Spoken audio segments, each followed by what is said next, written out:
میں یہ سمجھتا ہوں کہ ہمارے شعراء میں عالمی سطح پر جو ہمارے شعر و ادب کے سفیر بن کر دور دراز علاقوں میں گئے ہیں، ان میں سب سے ممتاز شخصیت جناب حمایت علی شاعر کی ہے۔ یہ تو مشاعروں کے حوالے سے جو ہماری زبان کی جمہوریت کو انہوں نے وسیع کیا ہے، میں نے اس کا تذکرہ کیا، لیکن انہوں نے کچھ اجتہادات بھی کیے ہیں، نظمیں بھی کہی ہیں، فکر انگیز غزلیں بھی کہی ہیں، اور اسی کے ساتھ ساتھ ثلاثیاں کہی ہیں۔ 3 مصروں کے اندر جذبات و احساسات کی بیکراں دنیا کو مقید کر دینا، یہ جناب حمایت علی شاعر کا کمال ہے۔ میں ان سے گزارش کر رہا ہوں ادب اور احترام کے ساتھ کہ وہ تشریف لائیں، اپنی نظموں سے نوازیں، اپنی غزلوں سے نوازیں، اور اپنی ثلاثیاں بھی آپ حضرات کے سامنے پیش کریں۔ جناب حمایت علی شاعر۔ ملک زادہ منظور صاحب، اس وقت مشاعرہ اور ہماری جو ادبی فضا ہے صاحبہ اختر کے کلام کے بعد جس مقام پر آ گئی ہے وہ عالمی مسائل سے لے کر ہمارے اپنے مسائل تک ہمیں غور و فکر کی دعوت دیتی ہے۔ تو میں پہلے اپنے وطن ہی میں جو کچھ دیکھ رہا ہوں اس کے حوالے سے کچھ عرض کروں گا۔ اس وطن میں ہم ہیں اور آئندہ ہماری نسلیں رہیں گی۔ ظاہر ہے کہ ایک تسلسل ہے تاریخ کا، لیکن ہمیں بہت کچھ ان کے حوالے کرنا ہے اور بہت کچھ ان سے توقعات وابستہ رکھنی ہے۔ میں نے ایک طویل نظم کہی تھی، حرف حرف روشنی۔ ظاہر ہے کہ طوالت کا یہ مشاعرہ متحمل نہیں، میں صرف اس کے 2 بند آپ کو سناؤں گا۔ اپنے بچوں کی معرفت، نئی نسل کے نام۔ توجہ فرمائیں، شاید یہ مسائل آپ سے متعلق بھی ہوں، ممکن ہے کچھ ایسی باتیں یہاں بھی ہوتی ہوں، لیکن بہرحال ہر وہ قوم جو ہجرت کرتی ہے اس کے ساتھ کچھ نہ کچھ مسائل ہوتے ہیں۔ توجہ فرمائیں۔ میرے لہو کے چراغوں، میرے جگر پارو، میرے لہو کے چراغوں، میرے لہو کے چراغوں، میرے جگر پارو، سنو یہ میری نصیحت بھی ہے وصیت بھی۔ سنو یہ میری نصیحت بھی ہے وصیت بھی، میں آج تم میں ہوں موجود کل نہیں ہوں گا۔ میں آج تم میں ہوں موجود کل نہیں ہوں گا، مگر جو تم ہو تو میں ہوں سدا سلامت بھی۔ میں آج تم میں ہوں موجود کل نہیں ہوں گا، مگر جو تم ہو تو میں ہوں سدا سلامت بھی۔ تم اپنا نقطۂ آغاز ہی صحیح لیکن تم اپنا نقطۂ آغاز ہی صحیح لیکن تمہارے ساتھ رواں ہے میری روایت بھی۔ تمہارے ساتھ رواں ہے میری روایت بھی، میں اپنے ماضی مرحوم کی امانت تھا۔ میں اپنے ماضی مرحوم کی امانت تھا، سو آج تم سے ہے منسوب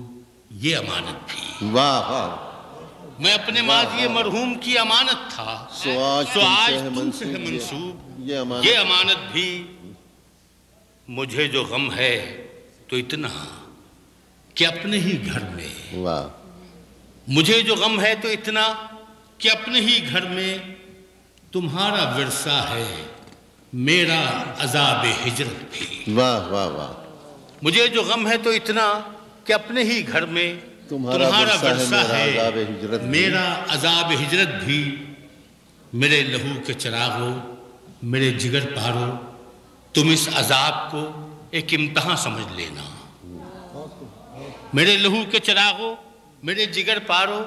تم اس عذاب کو ایک امتحان سمجھ لینا۔ تم اپنے غم کا نہ دینا زمین کو الزام، تم اپنے غم کا نہ دینا زمین کو الزام، کوئی یقین بھی دلائے گما سمجھ لینا۔ کوئی یقین بھی دلائے گما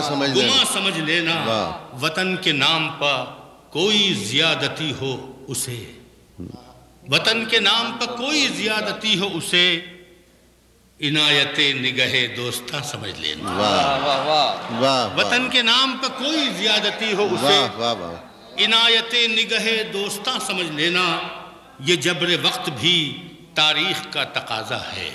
یہ جبر وقت بھی تھا، یہ جبر وقت بھی تاریخ کا تقاضا ہے، اسے بھی مرحلہ قرض جاں سمجھ لینا، واہ، اسے بھی مرحلہ قرض جاں سمجھ لینا۔ اور جو کوئی پوچھے تمہارا حسب نسب کیا ہے، واہ واہ واہ واہ واہ، جو کوئی پوچھے تمہارا حسب نسب کیا ہے۔ ہمارے ہاں سن آف دا سوائل کا مسئلہ بھی چھڑا رہتا ہے، آپ اس کے بھی پس منظر سے واقف ہیں۔ جو کوئی پوچھے تمہارا حسب نسب کیا ہے تو میرے نام کو حرف زیاں سمجھ لینا، واہ واہ واہ، تو میرے نام کو حرف زیاں سمجھ لینا۔ واہ، میرے لہو کے چراغو، میرے جگر پارو، واہ واہ، سنو یہ میری نصیحت بھی ہے، وصیت بھی۔ واہ واہ، ہاں اب آپ کے اوپر اسی سلسلے میں کچھ اور عرض کروں۔ ایک بہت چھوٹی سی نظم ہے۔ ہمارے ہاں جس قسم کے حالات سیاست کے حوالے سے ہوتے رہتے ہیں، پیش آتے رہتے ہیں، تو ہمیں کچھ ادراک بھی ہوتا ہے، ہمیں اپنے بارے میں کچھ نئے انداز سے سوچنے کا موقع ملتا ہے۔ شاید یہ چہرہ جو بھی یا پہلے ہم نے کبھی دیکھا نہیں، اب ہمیں کچھ سوچنے پر راغب کرے۔ نظم کا عنوان ہے سیاست، بہت مختصر نظم ہے، توجہ چاہے گی کہ یہ سیاست بھی کیا عجب شے ہے، واہ، یہ سیاست بھی کیا عجب شے ہے، تم سمجھتے ہو تم بھی حق پر ہو، واہ، تم سمجھتے ہو تم بھی حق پر ہو، میں سمجھتا ہوں، میں سمجھتا ہوں میں بھی حق پر ہوں، واہ واہ واہ، میں سمجھتا ہوں میں بھی حق پر ہوں، میں تمہیں مار دوں تو تم ہو شہید، اچھا ہے، میں تمہیں مار دوں، میں تمہیں مار دوں تو تم ہو شہید، تم مجھے مار دو، تم مجھے مار دو تو میں ہوں شہید، واہ، تم مجھے مار دو تو میں ہوں شہید، میں ہو یا تم یہاں بفضل خدا، میں ہوں یا تم یہاں میں ہوں یا تم یہاں بفضل خدا، سب شہیدوں کی صف میں شامل ہے، بہت اچھا ہے، میں ہوں یا تم یہاں بفضل خدا، سب شہیدوں کی صف میں شامل ہیں، سب یزیدوں کی صف میں شامل ہیں۔ واہ واہ، بہت اچھا ہے، واہ واہ، بہت اچھا ہے، واہ واہ، اچھا ہے، میں ہوں یا تم یہاں بفضل خدا، سب شہیدوں کی صف میں شامل ہیں، سب یزیدوں، سب یزیدوں کی صف میں شامل ہیں۔ بہت اچھا ہے، عالمی سطح پر جو مسائل ہیں مشرق سے لے کر مغرب تک، اس کا ایک کنکلوژن بھی ہوتا ہے اور اس کے بعد ہم ایک نتیجے پہ پہنچتے ہیں۔ میں ایک چھوٹی سی نظم اور پیش کروں، اس کا عنوان ہے آدمی۔ کل بھی میں جنگل میں تھا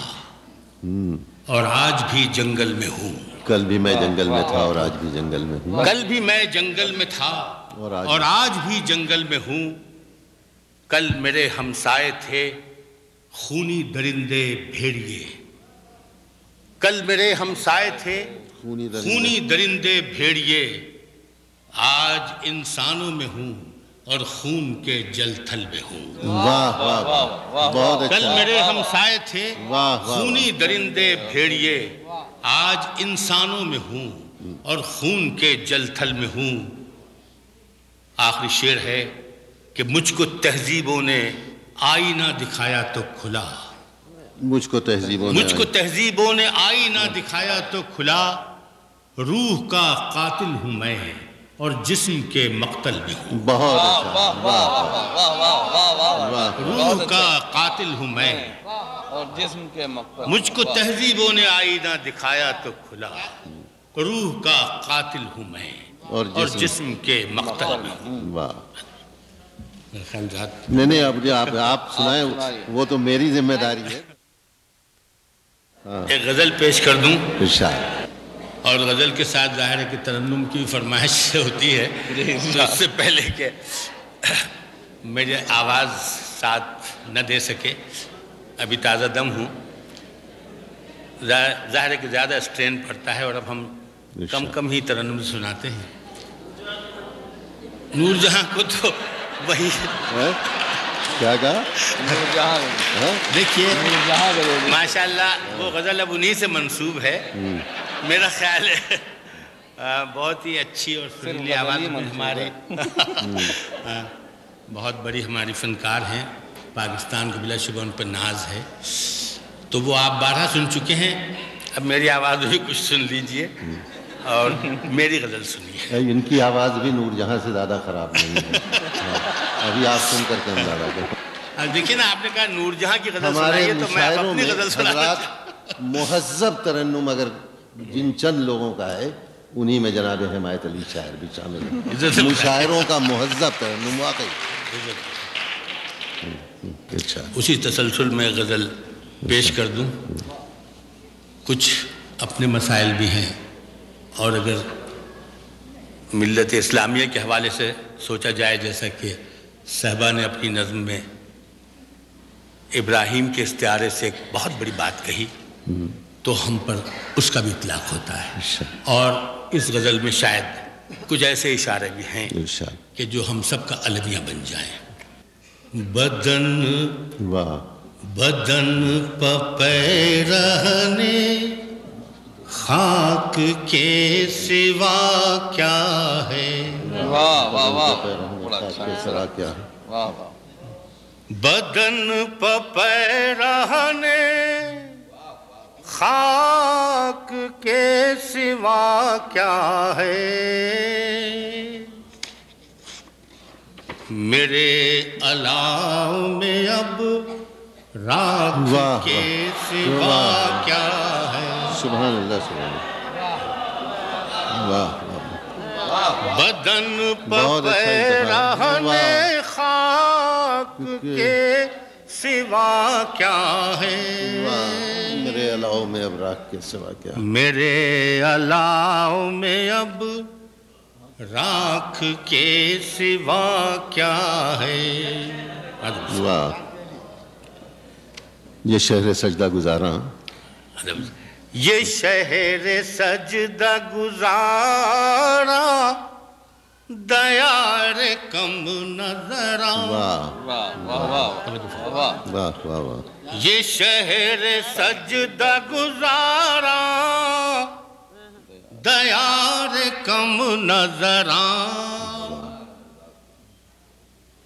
یتیم خانہ ادراک کے سوا کیا ہے، یہ شہر سجدہ گزاراں دیار کم نظراں،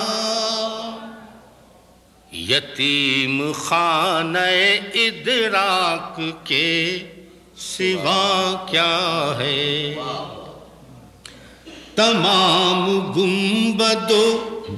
مینار و منبر و محراب، تمام گنبد و مینار و محراب، تمام گنبد و مینار و منبر و محراب، فقیہ شہر کی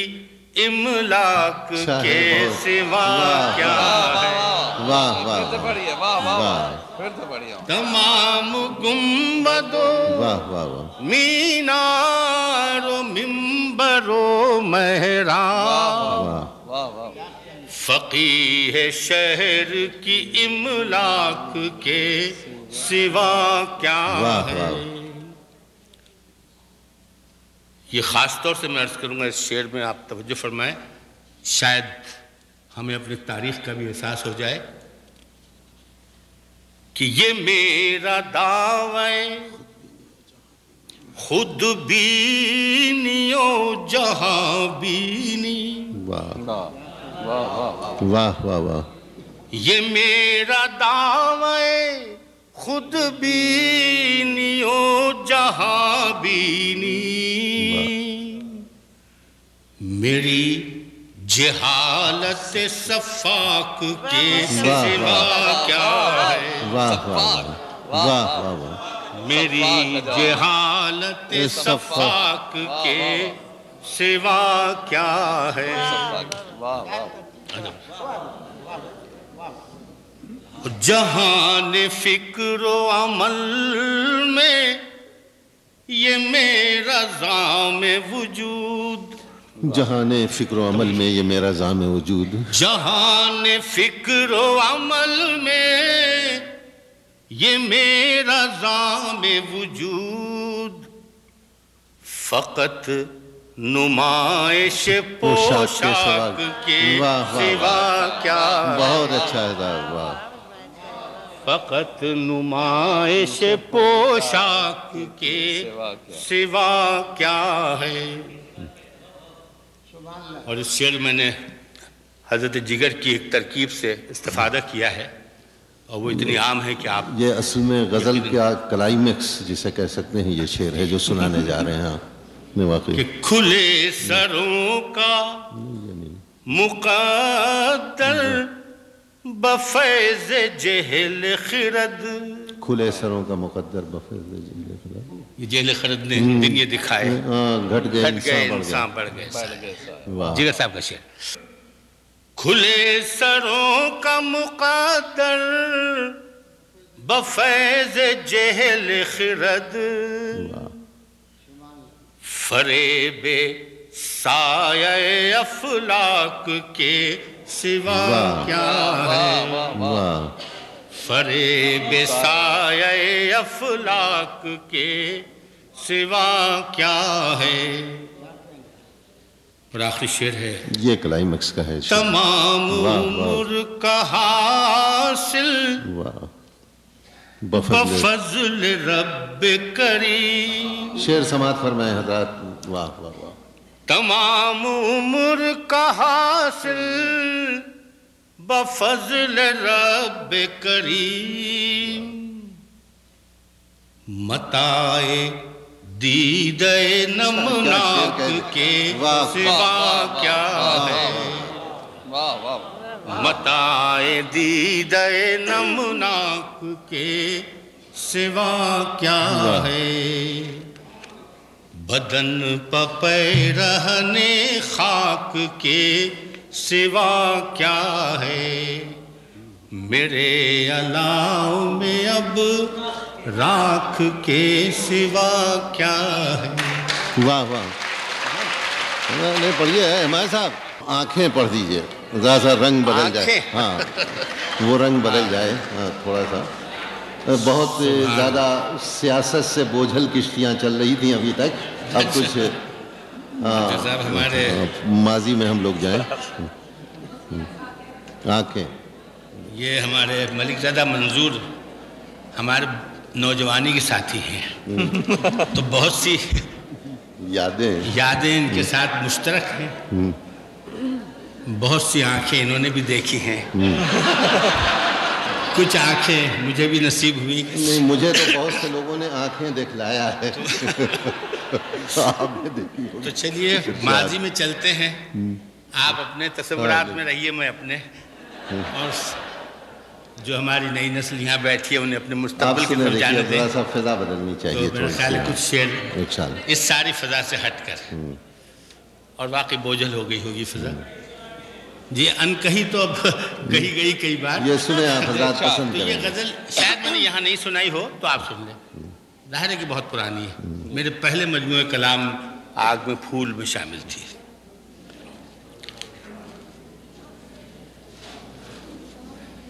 شب سیاہ میں چراغ نظر تیری آنکھیں واہ شب سیاہ میں چراغ نظر تیری آنکھیں رہے حیات میں رختے سفر تیری آنکھیں، واہ رہے حیات میں رختے سفر واہ واہ واہ، تیری آنکھیں، تو ساتھ ہو کہ نہ ہو زندگی کی راہوں میں، تو ساتھ ہو کہ نہ ہو زندگی کی راہوں میں، تو ساتھ ہو کہ نہ ہو زندگی کی راہوں میں، رہی ہمیشہ میری ہم سفر تیری آنکھیں، رہی ہمیشہ میری ہم سفر تیری آنکھیں، خدا کرے کہ میں بس جاؤں تیری آنکھوں میں، واہ واہ،